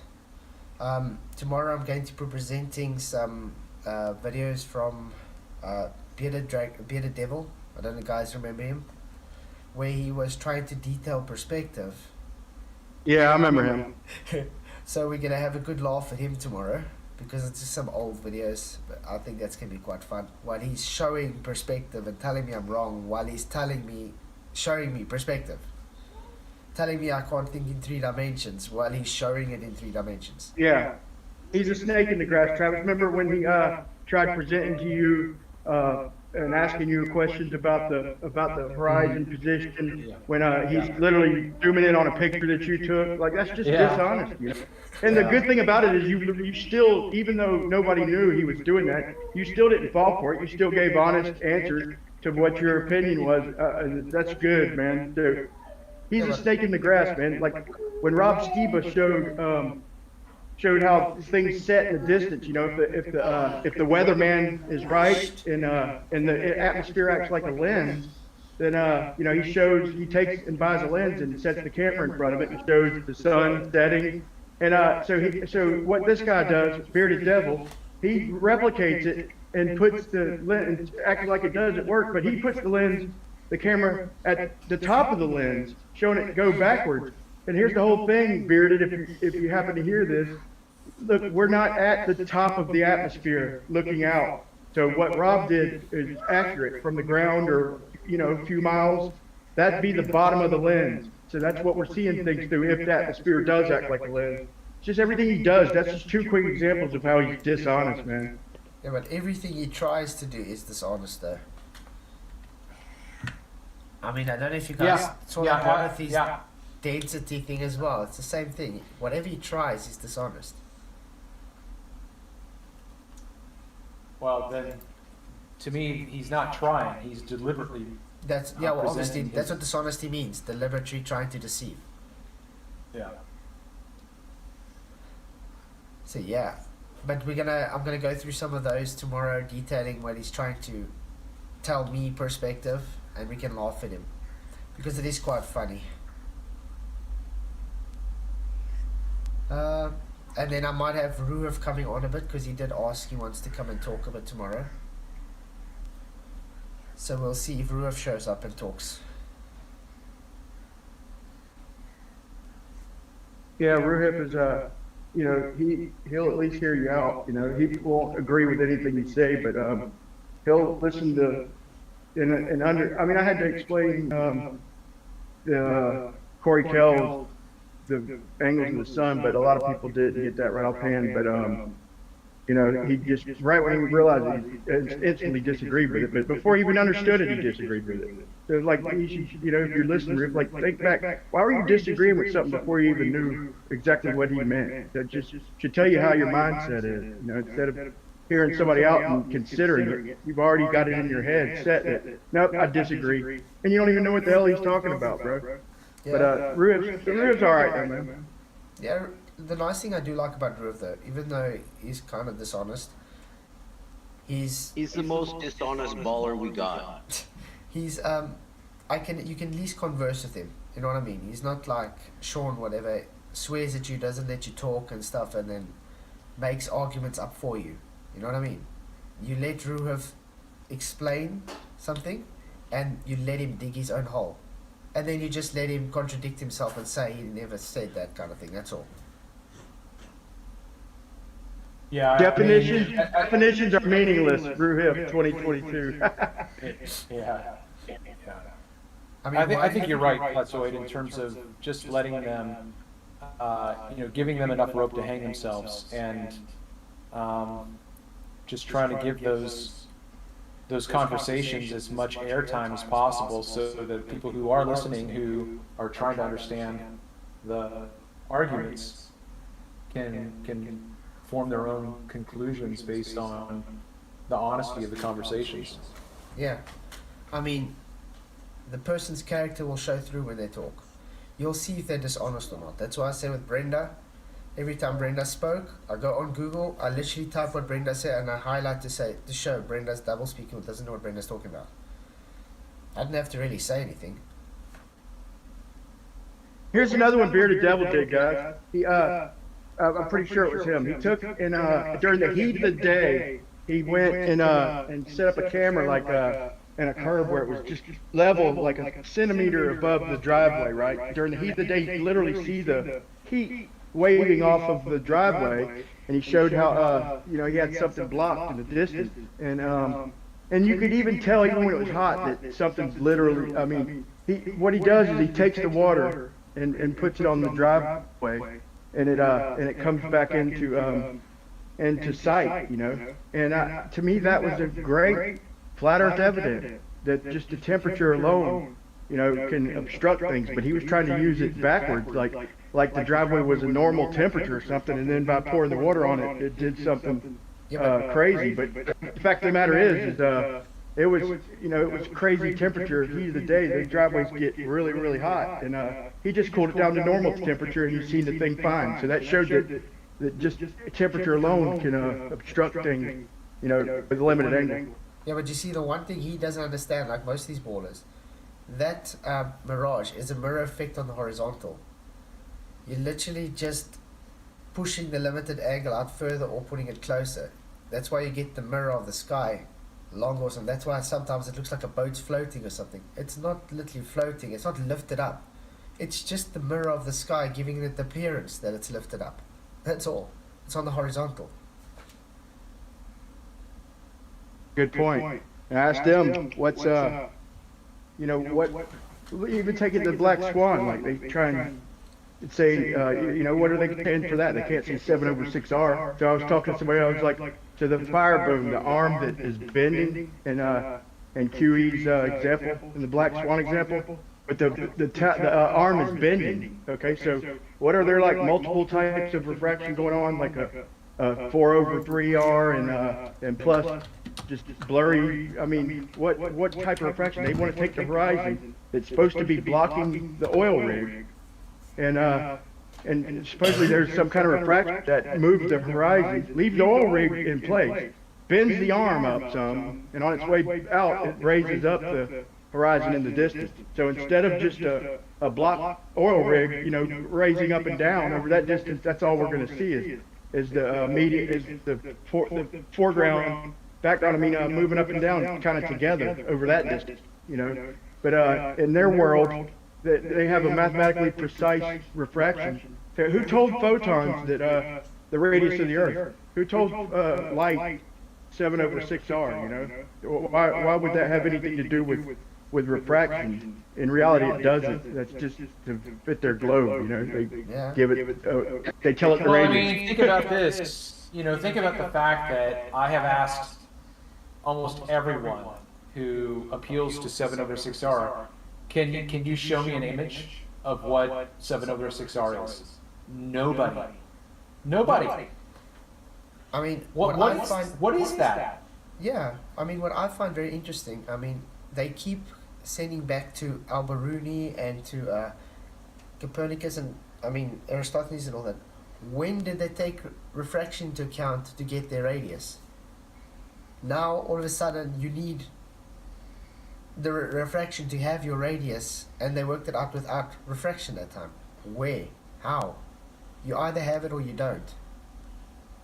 Then they tell us to get up out of the. Sorry, go ahead, Jeff. No, you go. They tell us to get up out of the refraction zone, the water. Okay, so I'm looking around. The main surveyor, he goes up a few hundred meters, well out of the refraction zone to do the Al-Biruni test. He goes out there days on end, and he, from what I understand, Al-Biruni didn't apply any mathematics. He figured the radius of the Earth, but Al-Biruni, the main surveyor, all his measurements, he wrote them all down. And then he, well out of the refraction zone, and he applied 7/6R, and it still wasn't enough. He still was a few percent short of the radius. So that tells me two things. Al-Biruni story is somehow bullshit, and or they're telling us a story bullshit. And it also tells me that that 7/6R is just to make the globe work more, match reality a little more accurate. I don't know if you watched my Al-Biruni live stream, Brian. You should actually watch it. I show with people. Yeah, tell me about it. Yeah, where they actually measure the radius of Earth by measuring the shard using Al-Biruni's method. So I'll leave the link in the description. Maybe I can play a piece of it. Yeah, play a piece of it, man. And I don't know, but here, so they use 7/6R and Al-Biruni test, but Al-Biruni test is what supposedly gave us I think that's what they call the Arwinian paradox. Is how did they know R when that's what they he didn't. use? Get the damn R. Yeah, Al-Biruni didn't even know about refraction. Okay, Well, I mean, when we go into this discussion again, I know that I'm a dick when it comes to other people's channels, and I'll say something like, "Why are you even letting this person have any airtime?" So, the last time Brenda was on, I don't know if it was Bev's or yours, and we were asking Brenda for evidence, and Brenda said, I'll go get that. We never see the evidence. So I'm saying you should never let that person back on until they come with the evidence to justify their claim. So all we have are these stories that we can Google. We don't have any original documentation. Everything that we're told about Al-Biruni or Eratosthenes or Aristotle, it's all just a story that everybody can, Google themselves. But in terms of going to the original source so that we can see what kind, so when someone says, oh, in scientific method, falsification is a part of, we don't try to prove our hypothesis, right? We try to eliminate everything else. Okay, that's great. That's fine. You show me how Aristotle eliminated every other possibility for the explanation of why that ship appears to be doing what it's doing.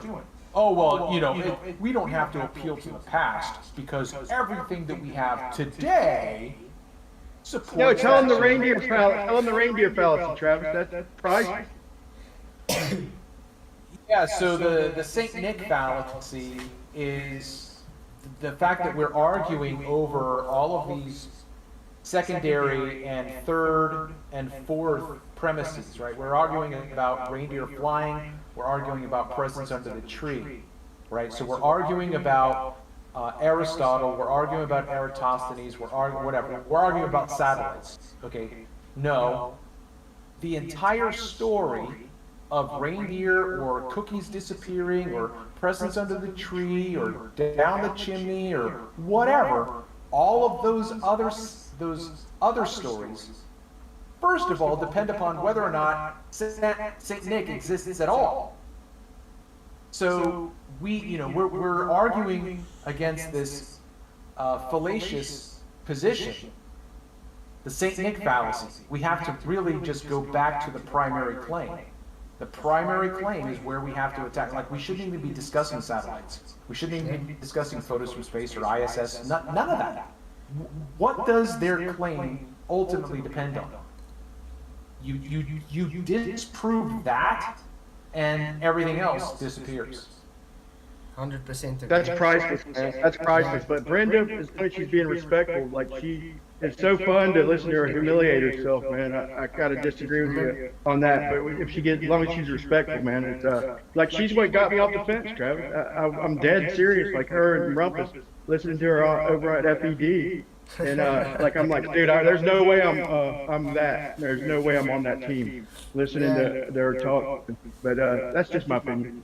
Do you want me to play a part of that Al-Biruni? Yeah, go ahead. I gotta jump off in a minute, but yeah. Yeah, we're not going to be long though because it is getting quite late here, and I did promise my wife we're still going to spend some time before they sleep, so probably another. We'd love to see minutes. Wait a minute. Wait, hold on now. You're assuming already the conclusion. You're begging the question. I'm affirming the consequence. Anybody who doesn't know Travis, go check out The Plain Truth, man. He's got hours and hours of new information, of good, hypothesis on the medium, and if you want to see what we see through zoom lenses and a logical explanation, go over to The Plain Truth, man. Definitely stick your link in the chat if you can as well. Oh yeah, I can do that. Okay, I'm gonna press play. Just tell me if you can hear it. I'm going to play and stop quite often because obviously I don't want strikes or anything. You guys can hear it, right? You guys have to pay attention. Yeah, but it's only through the speakers. Brilliant. So it's not coming through the actual Yeah, so I hear you crisp and clear right now through Discord, but when you play the video, it's like it's coming through your microphone. It's not coming through the system. Sounds good on YouTube. I think it sounds pretty good on YouTube, man. Just Okay. like Well, go ahead. triangles, Whatever. people. With just a couple of triangles and a mountain and bronze aspect. Okay, so let's say you've got the Earth like this. Just gonna draw a sphere. You don't really need to see how she draws a sphere. Okay, she puts a radius through to the center, and that is the mountain on the on the so-called sphere. Remember, they've already assumed a sphere here. Now, if Okay. you draw yourself a nice right angle triangle here, Creating a right triangle to the what? The horizon. Note that. Right triangle to the horizon. So this is you looking at the horizon, Exactly. which is tangent to the surface of the. Looking at the horizon. So, Globus, would that be a physical horizon or a refracted horizon? Note that Al-Biruni didn't even know about refraction. exactly right. Then, to make this right angle triangle. Going into the center, obviously. That was Call it C, call it C. C, Yeah, you're looking at it. but that's Okay. a right angle. Yep. So the difference will give us that little angle in Yeah, there. yeah, or effectively gives you this angle in Oh here yeah, as then, well. yeah, because that angle there, if that was Call it C, call it C. C, Yeah, you're looking at then it. that there is C. Yeah, perfect. You guys understand it? It's a depression angle, so C would be equivalent to C in the center. So they're just duplicating the angle so they can put it inside a sphere. Note, Now, this is duplication. right angle triangle, right? So this distance here, can I have another colour pen? Okay, now she's just going to do globe math. You obviously don't need to do it. Weird how they're using costs and everything. Now the fun comes. Because this is what they actually do it with. You want the height, you want to work out the height of the shard as well? Yeah, then? yeah, Okay, yeah. And we're doing the whole thing. okay, fine. Right, so here's the shard then.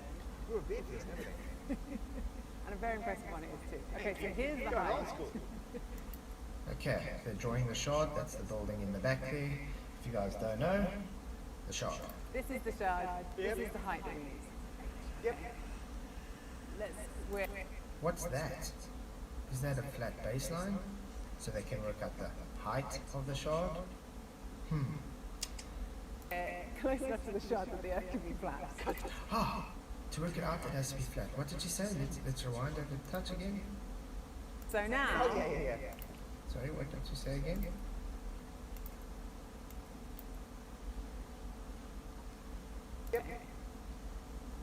we're close enough to the shard that the earth can be flat. She's saying they're close enough to the shard that the earth could be flat.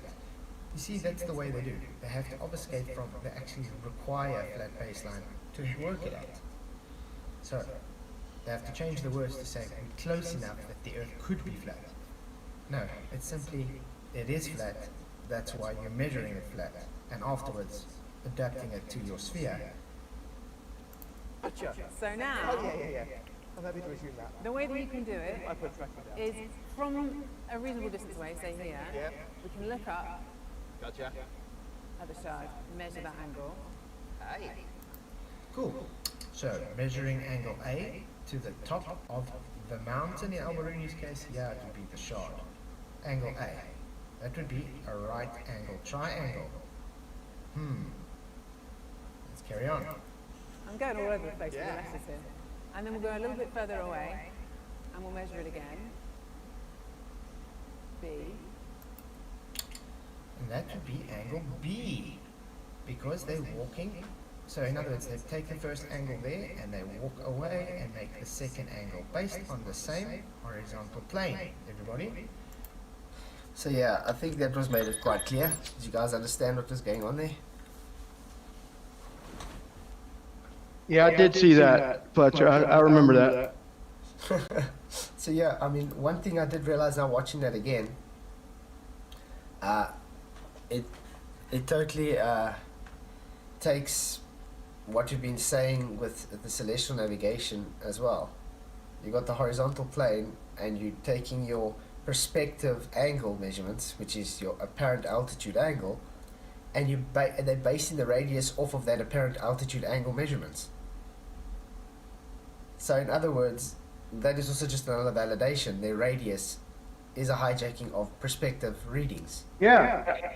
Also, if you draw a flat triangle, if you draw a triangle to solve, and you solve with 1 degree over 69 miles, and just draw a flat triangle, a right triangle, and make your adjacent line, your baseline, be 69 miles with your angle 1 degree.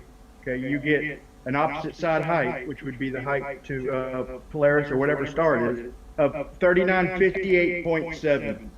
Now, is that a coincidence that the exact Earth radius is the flat math to the height to Polaris? You know, Exactly. Really odd. to me that's yeah, it's not odd. That's obvious that that's how they figured the radius. They just took reality and moved it down to the center of a sphere that they Exactly. imagined. And then because they saw they had issues, because perspective is not, how can you put it, it's not consistent, hence they had to put refraction 7/6R. It's their fix-it glue. That's Right. all Well, I that's a did. lot less to work out than reality. Like it worked out, and it works out linear basically. So here's my point. Okay, if it's 60 nautical miles per degree of change, then that's empirical. That's where the argument starts. Okay, if it changes 1 degree per 69 miles, then that's reality. Now we debate what's causing that reality. Now their explanation is infinite distance, and then 7/6R along with taking measurements from the center of a globe. You know, they have stipulations on how to make that work on a globe, but they won't consider the fact that, you know, over long distances, anything can happen. It's not off by 1 full degree. The globe deviates from the flat plane by 1 full degree after 1,400 miles. It's pretty close match up close. But anything can happen past 1,000 miles. That's a long way. And, you know, so different people have different ideas. Me, I think it's refraction or whatnot.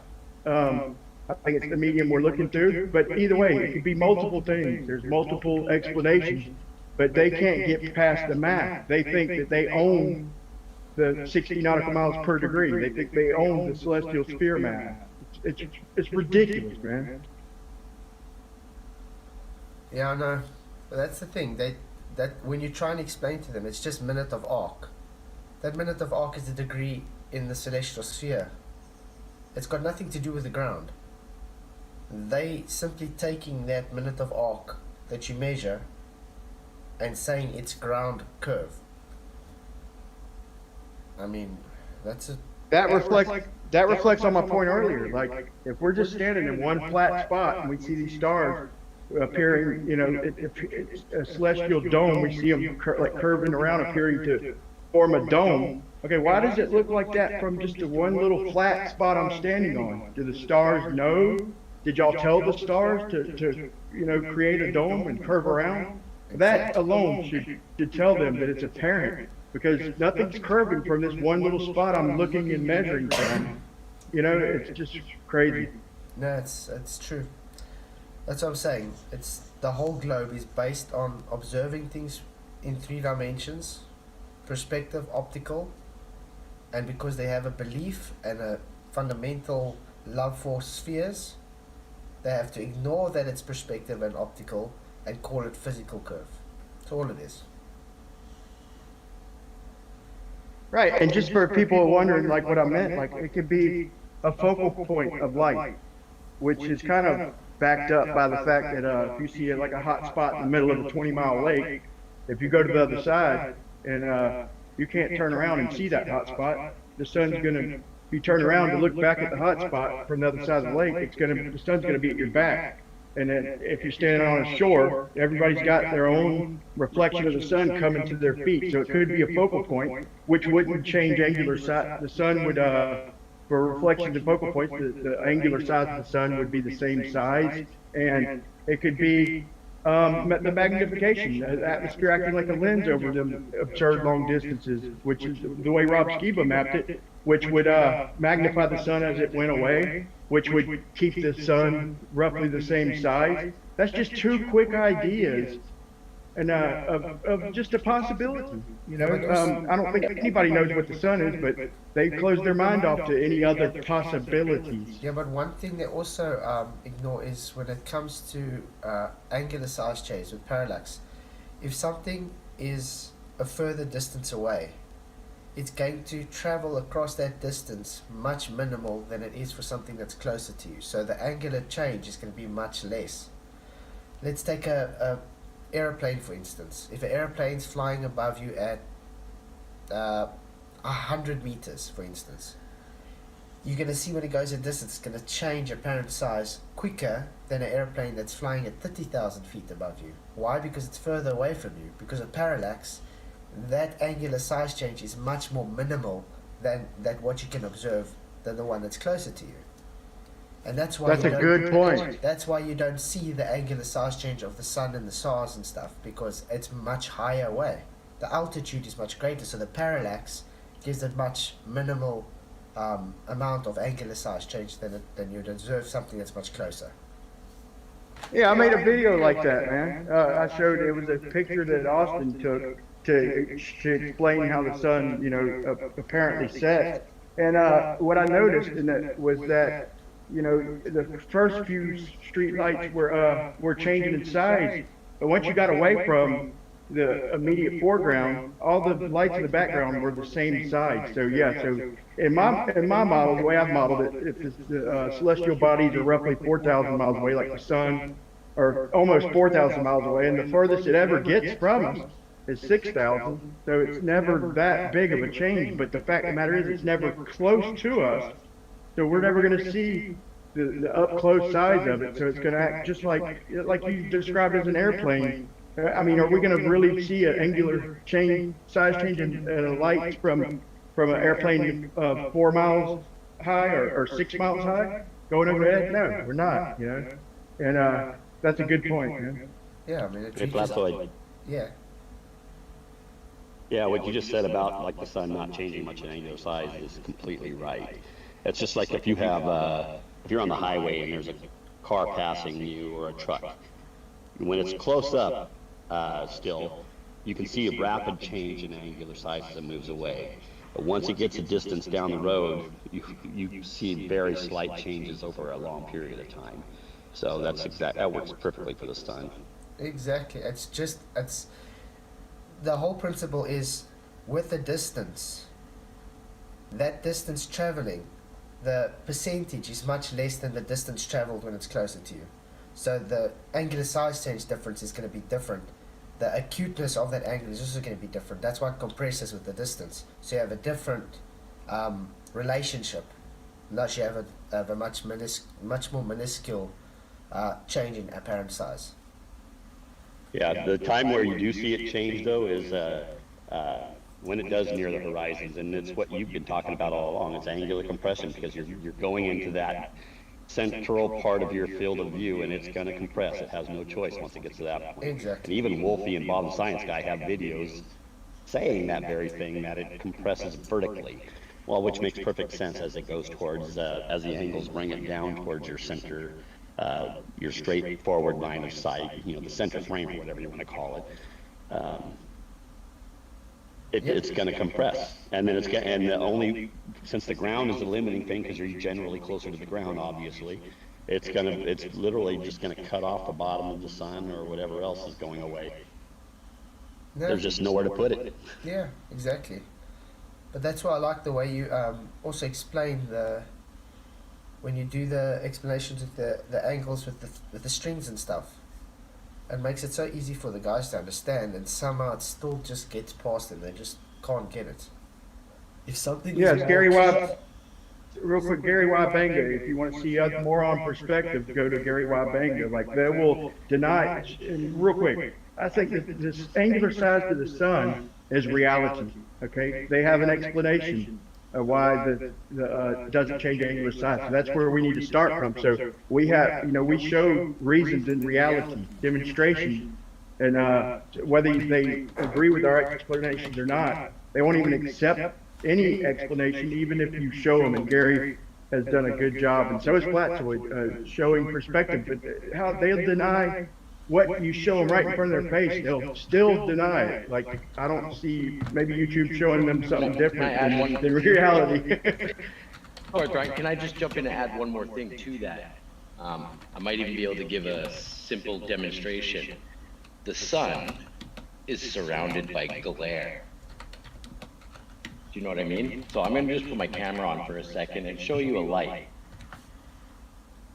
Okay, I'm gonna quickly go and share the screen then. I'll put on presentation. This is a flashlight. Look at how tiny the bulb is inside at the bottom. Yeah. Right? But I'm gonna turn the light on. Now what do you see? I see a bright ass screen with a big ass bulb. Yeah, in other words, So when he how do says, we yeah, so know- the light bulb is making How do we light. know We see the sun? How do we know the sun is not that big inside? Exactly. How do we know? We don't. Thank you. That's a great point. You can use a filter and you can see without the glare if you look in the mornings, especially. No, you're not going to see that bulb though. It's just going to take away the glare. You're still going to see the circle of the Right, but flashlight. it's gonna appear smaller because of just the glare alone is gone. That's I what think you missed the when I was point, talking about Gary. Wolfie. No, what I was talking about Wolfie. No, because it does appear smaller just without the glare, as the glare just dissipates. Right, but you're not I agree with you on eliminating that. the glare. Yeah, I mean, it's looking smaller. I agree with you on that.